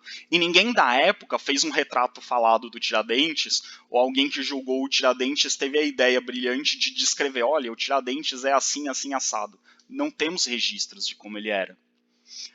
Então Paulo Miceli continua. Por isso, cada um tratou de criar seu próprio Tiradentes, havendo quem o veja como um imponente oficial e quem o apresente assemelhado a Jesus Cristo. O imponente oficial é essa imagem aqui, que é o alferes Tiradentes. Mas o alferes não é um imponente oficial. O alferes é um oficial de baixa patente. Então, provavelmente o Tiradentes não andava vestido dessa forma na rua. Ele devia usar essa roupa muito de vez em quando. Então, tem quem represente Tiradentes assim como um oficial do exército. E tem quem represente o Tiradentes como alguém parecido com Jesus Cristo. Mas como ele era de verdade, a gente não sabe. Como ninguém sabe como ele era, cada um representou do jeito que achava que devia representar. Mas, por mais que a gente não saiba como ele era, aqui vem a parte que vai chocar muitos de vocês, a gente sabe com certeza como ele não era. Com certeza ele não tinha barba e cabelo comprido. Por que a gente sabe com certeza que ele não tinha barba nem cabelo comprido? Por um simples detalhe. Aqui a gente tem do Edgar Barros, um outro historiador, que com base em diversos documentos, ele conta a história de Tiradentes. E através dos documentos ele chega à seguinte conclusão. Ele conta ali a execução do Tiradentes, como foi. O Tiradentes ficou um tempão preso. Ele ficou de 1789 até 1792 preso. E só em 1792 ele foi executado, né? Ele foi enforcado. E aí o Barros conta aqui como foi a execução do Tiradentes. Mais ou menos às 7 horas da manhã, o negro Capitânia, que servia de carrasco, trazia nos braços uma corda comprida e grossa e um camisolão branco, a chamada alva dos condenados. Tiradentes, já com cabelo e barba totalmente raspados, como era o costume para os condenados, foi libertado das algemas que lhe prendiam os pés e trocou suas roupas esfarrapadas e imundas pelo camisolão. Por mais que alguém possa dizer assim, o Tiradentes ele ficou 3 anos preso, então durante esse período, se ele ficou sem cortar o cabelo e sem fazer a barba, ele ficou com a barba compridona e o cabelo compridão. Não temos nenhuma prova de que isso aconteceu. Inclusive, há historiadores que relatam que foi encontrado na cela do Tiradentes uma navalha. Então, que mesmo preso ele fazia a barba. Mas mesmo que a gente considere que ele ficou sem fazer a barba durante 3 anos e sem cortar o cabelo durante 3 anos, no dia da condenação, eles tinham que cortar a barba, raspar a barba e raspar o cabelo. Por quê? O cabelo comprido e a barba comprida podem segurar a corda. Eles podem proteger o pescoço da corda e impedir o enforcamento, ou retardar o enforcamento, ou dificultar o enforcamento. Então não era interessante enforcar alguém que tivesse o cabelo e a barba comprida. Então antes de enforcar a pessoa, eles cortavam o cabelo, cortavam a barba, para a pessoa ser enforcada de forma mais eficiente. Não sei se vocês sabem como que é a morte por enforcamento, a condenação por enforcamento. Muita gente acha que a morte por enforcamento é a pessoa morrer asfixiada. Na verdade, o objetivo do enforcamento é, a partir do momento que você abre um alçapão embaixo da pessoa e a pessoa cai, a corda dá um tranco no pescoço da pessoa para a pessoa ter o pescoço quebrado. Então o objetivo é que a pessoa morra na hora com o pescoço quebrado. Se ela não morre na hora com o pescoço quebrado por algum motivo, porque o nó da corda não foi feito direito, porque a pessoa era muito forte, enfim, se ela não morre na hora, aí sim a corda fica esmagando o pescoço da pessoa até ela morrer asfixiada. Mas a ideia da morte por enforcamento é que ela morra na hora que cai, que o tranco da corda quebra o pescoço da pessoa. E o cabelo e a barba compridos iam amortecer esse tranco, então a pessoa não morreria na hora. Então por isso que tinha que cortar a barba e o cabelo. Então o Tiradentes, na hora que ele morreu, com certeza ele não tinha barba nem cabelo comprido. Ok? A barba e o cabelo comprido foram colocados nas representações para ele ficar parecido com Jesus Cristo. Ponto. Ok? Esse quadro eu acho muito interessante. Aqui nesse quadro também, reparem que ele está com o cabelo comprido e a barba comprida. O que nós imaginamos que ele não devia ter. Ele devia ser uma pessoa que fazia a barba. Até porque ele era um alferes do exército. Alferes do exército tinham que andar arrumadinhos. Eles tinham que andar com a barba feita e com o cabelo cortado. E ele aqui está aparecendo com o cabelo comprido e a barba comprida. Esse quadro representa a prisão de Tiradentes. Percebam que esse quadro mostra Tiradentes bravo, um Tiradentes heróico, um Tiradentes armado, preparado para resistir à prisão, um Tiradentes que não se entrega. Ou seja, um herói. O herói não se entrega, o herói não vai aceitar a sua condenação assim, sem lutar, sem resistir. Então é necessário representar Tiradentes como alguém que vai lutar até o final. Mesmo com tropas, com vários soldados chegando para prendê-lo, ele não vai se entregar assim tão fácil. Se quiserem levá-lo, vão ter que levá-lo à força. Ele não vai se entregar. Isso realmente aconteceu? Não sabemos. Provavelmente não. Mas é assim que representam Tiradentes sendo preso. De novo, há outras passagens aí do processo de condenação de Tiradentes. Aí do lado esquerdo nós temos Tiradentes sendo julgado. Vocês conseguem identificar o Tiradentes ali? Ele está com uma corrente na mão, uma camisa branca e a mão no peito. E do lado direito nós temos Jesus Cristo sendo julgado. Aí esse quadro do lado direito ele não está diante de Pôncio Pilatos, ele está diante de Herodes, né? Que Jesus Cristo é levado para Pôncio Pilatos manda ele para Herodes manda ele de volta para Pôncio Pilatos. Ali Jesus está na frente de Herodes. Reparem que a figura de Tiradentes, calma, tranquila, serena no seu julgamento, é muito semelhante à figura de Jesus Cristo, calmo, tranquilo, sereno no meio do seu julgamento. Então, de novo, associar a figura do seu herói a uma figura de forte apelo. Em muitos quadros, Tiradentes é representado de forma muito parecida com Jesus Cristo. Não só a questão da barba e do cabelo, a atitude, a postura e as cenas da vida de Tiradentes imitam cenas da vida de Jesus Cristo. Então não dá para você desconfiar de um cara que é igual a Jesus Cristo. Então você vai gostar do seu herói igual você gosta de Jesus Cristo. Aqui do lado esquerdo nós temos uma cena do filme Paixão de Cristo, dirigido pelo Mel Gibson, que é um filme muito forte porque tenta mostrar de forma muito realista toda a tortura, todas as torturas que Jesus Cristo sofreu até ser morto na cruz. E do lado direito nós temos uma estátua de Tiradentes, que existe lá em Minas Gerais, numa cidade de Minas Gerais. Reparem que o Cristo ali do lado esquerdo e o Tiradentes do lado direito são idênticos, são praticamente a mesma pessoa. Tá, tudo bem, o penteado do Tiradentes é um pouquinho mais trabalhado do que o de Jesus Cristo ali do lado esquerdo, mas a própria roupa, a própria túnica, que a gente sabe que os condenados no final do século XVIII não usavam essa túnica. Essa túnica se parece muito mais com uma túnica da época de Jesus Cristo.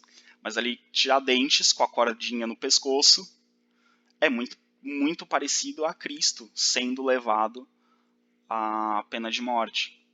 Então, de novo, associar a figura do seu herói a uma figura de forte apelo. E não existe figura de maior apelo no mundo ocidental do que o próprio Jesus Cristo.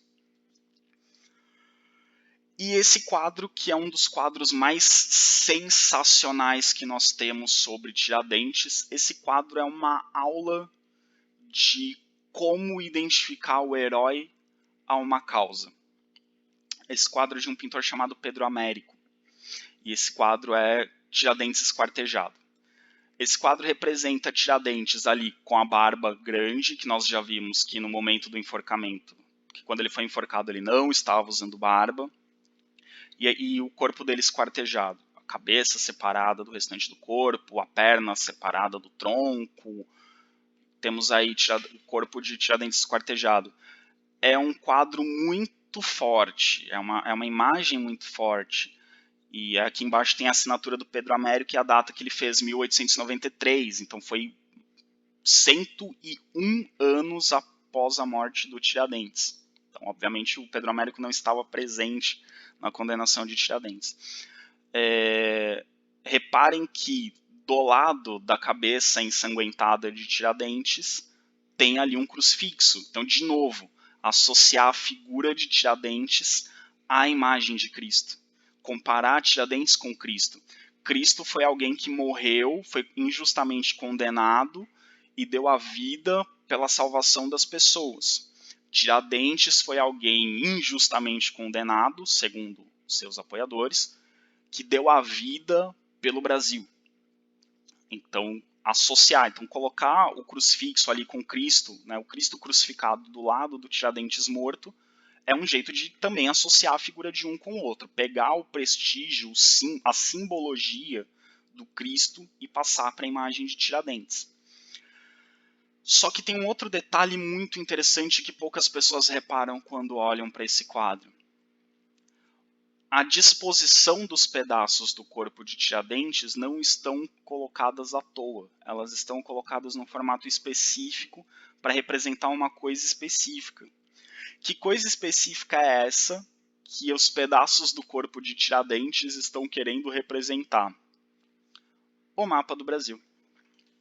O corpo de Tiradentes está disposto no quadro como no formato do mapa do Brasil.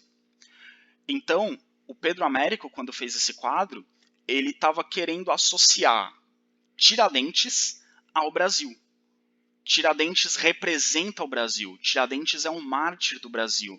A morte de Tiradentes ajuda a fundar o Brasil independente e depois o Brasil republicano. Então, associar esse herói com muitas qualidades, o herói que não se entrega, o herói que dá a vida pela sua causa ao país. Então, conseguiram perceber como é construída a imagem desse herói do Tiradentes? Então, aqueles passos ali que a gente viu aplicados ao Tiradentes. Depois tentem fazer essa análise com outros heróis nacionais que vocês conheçam. Vejam se ela se encaixa. E depois façam um exercício de tentar pegar alguém que vocês conhecem e transformar num herói, ver se dá certo. Não façam isso. É errado. Bom, enfim. Para encerrar a nossa aula, a gente falou agora há muito tempo da Conjuração Mineira, que é um acontecimento muito famoso, cujo seu principal símbolo, que é o Tiradentes, tem a data da sua morte como um feriado nacional, e a Conjuração Mineira é considerada um dos grandes símbolos da luta pela independência. Nós vimos que os Inconfidentes, ou a Conjuração Mineira, não queria libertar o Brasil, só queria Minas Gerais, mas esse evento é usado como se fosse um grande símbolo da libertação nacional. Em 1798, 9 anos depois da Conjuração Mineira, acontece uma outra conjuração, a Conjuração Baiana, que ela não é tão conhecida nem é tão valorizada quanto a Conjuração Mineira, e a gente vai analisar um pouco por quê. Pois bem, por volta de 1790, a cidade de Salvador, que era uma das maiores cidades do Brasil, tinha cerca de 60 mil habitantes. Era uma grande cidade.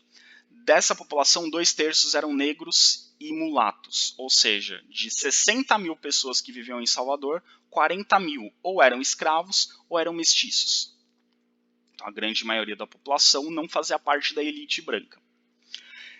E Salvador estava passando por uma grave crise econômica, com uma miséria cada vez maior. Os impostos crescendo, o que era algo comum ali no final do século XVIII no Brasil. Portugal está aumentando a pressão sobre a colônia, então os impostos estão crescendo.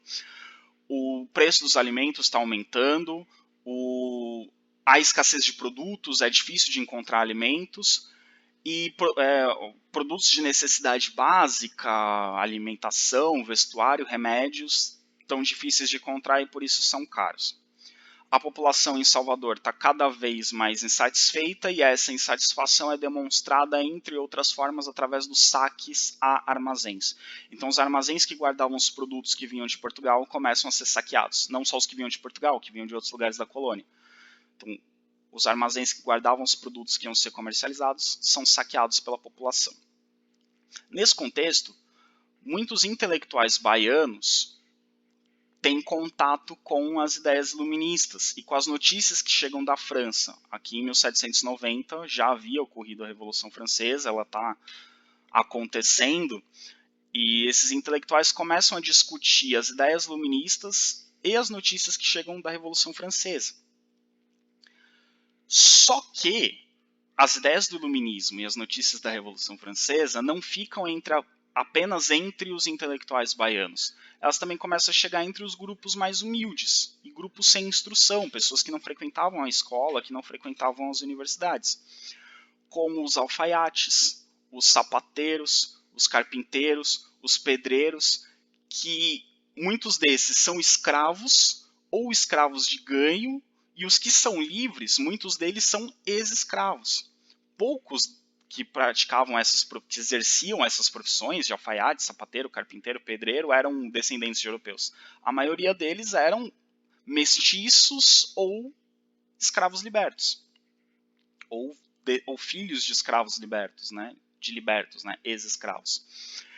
E também os próprios escravos começam a discutir as ideias iluministas e as notícias da Revolução Francesa, principalmente os escravos de ganho, que, como a gente viu nas aulas sobre escravidão, os escravos de ganho eles tinham uma circulação maior pela cidade, então eles tinham uma maior autonomia, uma maior, entre aspas, liberdade, eles circulavam mais, eles não ficavam presos à casa do seu senhor. Então, em meio a esses grupos mais humildes de escravos, ex-escravos e trabalhadores de pequenos negócios, começam a florescer ideias da independência do Brasil. Então eles começam a pensar em separar o Brasil de Portugal. Também começam a pensar sobre a abolição da escravidão e começam a pensar sobre a possibilidade de um governo republicano. Então eles têm influência das ideias iluministas e da Revolução Francesa, principalmente da época da Convenção Nacional, da época em que os jacobinos estão no poder. E eles se inspiram muito nos sans-culottes, os miseráveis da França que passam a apoiar o governo da Revolução Francesa durante a Convenção Nacional e que participam do governo da França durante a Convenção Nacional. A Conjuração Baiana, que é esse movimento que vai surgir em Salvador, também ficou conhecido como Conjura dos Alfaiates, porque ela tinha um grande número de trabalhadores, de artesãos, e entre os artesãos os mais numerosos eram os alfaiates. Então a Conjuração Baiana também é conhecida como Conjura dos Alfaiates. Esses grupos de artesãos, de mestiços, de libertos, de escravos de ganho, começaram a realizar várias reuniões para discutir essas ideias. E começaram a distribuir panfletos criticando o governo da colônia e os altos preços da farinha e da carne, que eram gêneros alimentícios importantes, muito consumidos, que faziam parte da base da alimentação dos baianos naquele contexto. E esses panfletos começam a circular e grande parte da população começa a ter contato com essas ideias. Quem sabia ler, lia esses panfletos. Quem não sabia ler, ouvia de quem lia os panfletos essas ideias. Então, muita gente dessa população mais humilde da Bahia começa a aderir às ideias da Conjuração Baiana. Em agosto de 1798, então, eles começam a pregar pela cidade de Salvador manifestos, cartazes, convocando o povo a se revoltar contra o governo português. Então, eles estão conclamando uma rebelião. Denunciados, alguém que soube, alguém que sabia quem eram esses conspiradores, quem eram os líderes, denuncia para o governo. né, para o governo da colônia, que representava Portugal. E 49 pessoas são presas, acusadas de conspiração. Então, antes que essa rebelião acontecesse, o governo da colônia recebe essas denúncias, vai atrás dessas pessoas e prende esses conspiradores. Tinha ali alfaiate, sapateiro, carpinteiro, pedreiro, escravo de ganho, mestiços, tinha negros, enfim, gente das camadas mais pobres da população. Então, desses 49 presos, a grande maioria eram pessoas humildes. Tinha um ou outro intelectual, um ou outro professor, advogado ou médico, né? Alguém que estudou, alguém que era da universidade, alguém que era da elite, mas eram poucos. A grande maioria desses 49 eram pessoas de profissões humildes ou escravos. Qual que foi o resultado desse processo? Desses 49 que foram presos, 34 foram processados. Desses 34 que foram processados, 10 eram escravos, 6 eram ex-escravos e os outros eram ou militares de baixa patente, como por exemplo alferes, e artesãos. Então, homens livres que exerciam essas profissões mais simples. Os mais ricos desses que foram presos não foram condenados. E é muito provável, assim, não tem nenhum documento que afirme isso, mas os historiadores, analisando o processo como ele foi feito, acreditam que os mais ricos que participaram do movimento não foram condenados para que o governo português dissesse, olha, tá vendo, esse movimento aí é só de gente pobre, só de escravo, só de gente ignorante. As pessoas ricas, as pessoas instruídas não participam dessa bobagem. Então, eles livraram a cara dos mais ricos para dizer que eles não estavam envolvidos, que era um movimento de gente sem instrução, de gente que não sabia o que estava fazendo. Então, para desqualificar o movimento, não condenaram ninguém da elite, para não associar o nome de ninguém da elite ao movimento. As penas, dependendo da participação e da condição social da pessoa, variaram. Teve gente que foi condenado à morte, teve gente que foi expulso para a África, né? Foi degradado, né, levado para a África. Teve gente que foi preso em uma prisão na ilha de Fernando de Noronha, que na época não era um ponto turístico do Brasil como é hoje. Na época, a ilha de Fernando de Noronha era uma espécie de prisão de segurança máxima, porque é uma ilha muito afastada do litoral, então as pessoas não conseguiam fugir de lá. E os escravos que participaram do movimento foram condenados a açoite no Pelourinho, então levaram dezenas de chicotadas. Quem foi condenado à morte? 4 pessoas foram condenadas à morte, no ano de 1799. 2 eram alfaiates, o João de Deus e o Lucas Dantas, e 2 eram soldados, o Manuel Faustino e o Luiz Gonzaga das Virgens. Nenhum escravo foi condenado à morte. Os escravos foram entregues a seus donos e os seus donos que aplicaram os castigos. Então, 4 condenados à morte. 2 eram alfaiates e 2 eram soldados de baixa patente. Então, eram homens livres, trabalhadores, não eram escravos, mas eram pessoas humildes. E o que esses 4 tinham em comum, além de serem pessoas humildes? Os 4 eram mulatos, os 4 eram mestiços. Nenhum branco foi condenado à morte. Foram condenados mestiços. Por serem homens livres e exercerem profissões, foram considerados líderes. Eles sabiam ler, sabiam escrever, eram considerados intelectualmente superiores aos outros revoltosos. Mas por serem mestiços, foram condenados à morte. E aí vem uma polêmica muito grande a respeito da conjuração baiana. Tiradentes foi considerado um líder, um herói, um símbolo da luta dos brasileiros contra a opressão portuguesa. E por que esses 4 mulatos foram esquecidos pela história? O dia que eles morreram não é feriado. Ninguém sabe o nome deles. Poucas pessoas lembram o nome deles. Que trazer aqui até de novo aqui o slide para que vocês vejam o nome deles. João de Deus, Lucas Dantas, Manuel Faustino, Luiz Gonzaga das Virgens. Não tem um feriado, não tem uma data comemorativa a respeito deles, e eles participaram de um movimento que teve basicamente as mesmas características da Conjuração Mineira, foram condenados à morte pelo mesmo motivo que o Tiradentes, tinham os mesmos objetivos que a Conjuração Mineira. Aliás, eles tinham o objetivo de separar o Brasil de Portugal, enquanto a Conjuração Mineira queria separar apenas Minas Gerais. Por que eles não foram lembrados? Por que eles não foram escolhidos como heróis, assim como Tiradentes? Temos várias opções. Preconceito racial? Provavelmente. Tiradentes era um homem branco. Esses 4 homens eram mestiços, eram mulatos, tinham traços de homem negro. A Conjuração Mineira foi um movimento que teve alguma participação popular, mas foi um movimento liderado por elites. Os principais líderes da Conjuração Mineira eram de camadas altas da sociedade. Esse movimento da Conjuração Baiana partiu de camadas mais baixas, então o próprio governo português desqualificou esse movimento como um movimento de gente ignorante. Então ele não ganhou a importância que ganhou a Conjuração Mineira. Então reparem que mesmo os agentes históricos que têm características semelhantes às de Tiradentes não se tornam heróis nacionais como Tiradentes. Então Tiradentes foi escolhido para ser um herói nacional e passou por todo aquele processo que a gente analisou para ser associado a uma figura mítica, a uma figura importante, a uma figura heróica e para ser admirado pelos brasileiros.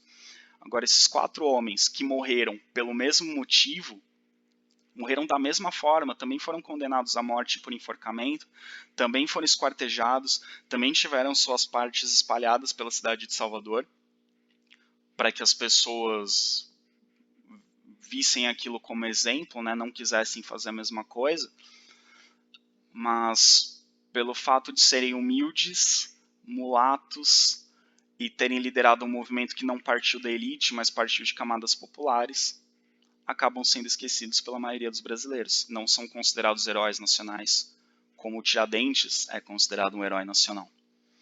Então, cabe uma reflexão a respeito desses personagens.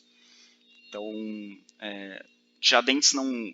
que eu quero que vocês percebam, não estou dizendo que a morte de Tiradentes não foi significativa, foi muito. Mas ele não é um herói por ter morrido na Inconfidência ou na Conjuração Mineira, porque na Conjuração Baiana outras pessoas morreram da mesma forma pelos mesmos motivos. Ele é um herói porque alguém escolheu Tiradentes para ser um herói nacional, e não escolheu esses 4 homens que também lutaram pela independência do Brasil, que também morreram defendendo esse ideal. Ok? Com isso, nós encerramos aqui a nossa aula sobre as rebeliões na América colonial. Vocês viram que foi uma aula bem comprida, durou quase o tempo que duraria, durou um pouquinho mais do que o tempo que duraria uma aula presencial, mas como pegou um pedacinho que a gente estava devendo da semana passada, acabei estourando um pouquinho o tempo, ok? Até o próximo vídeo, pessoas. Espero que vocês fiquem bem, lavem as mãos, não saiam de casa sem motivo e sobrevivam até o retorno das aulas. Abraço.